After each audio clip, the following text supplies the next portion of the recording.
নমস্কাৰ জেআৰজি ব্লগলৈ সকলোকে স্বাগতম জনাইছো আজি আমি আলোচনা কৰিবলৈ লৈছো DSE Assam Recruitment 2022-23 সম্পৰ্কত ডাইৰেক্টৰেট অফ স্কুল এডুকেশ্যনে ঘোষণা কৰিছে 1358টা PGT টিচাৰৰ পদৰ সম্পৰ্কত এই পদসমূহৰ বাবে কোনে কোনে আবেদন কৰিব পাৰিব আৰু আবেদনৰ যোগ্যতা কি কি লাগিব সেই সম্পৰ্কে আজি ভিডিঅ'টোত আমি আলোচনা কৰিম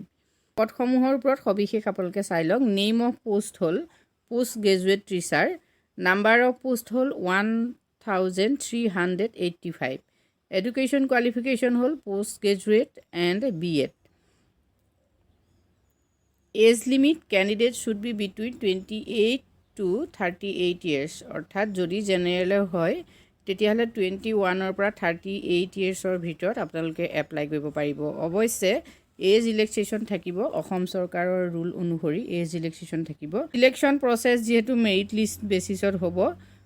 যিসকলে ইতিমধ্যে হায়াৰ সেকেন্ডাৰী লেভেলৰ টেট উত্তীৰ্ণ হৈ আছে তেওঁলোকে এই পদসমূহৰ বাবে এপ্লাই কৰিব পাৰিব পে স্কেলটো চাই লওক candidates will get consolidated remuneration of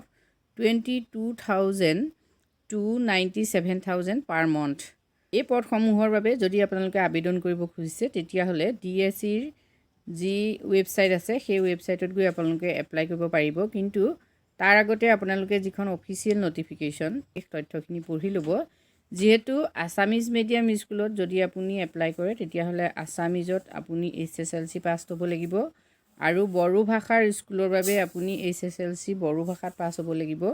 next আহিলে হিন্দী মিডিয়াম স্কুলৰ বাবে আপুনি SSLC হিন্দী ল্যাঙ্গুৱেজত পাছ হ'ব লাগিব গতিকে এই সবিশেষ তথ্যখিনি জানিবৰ বাবে আপোনালোকে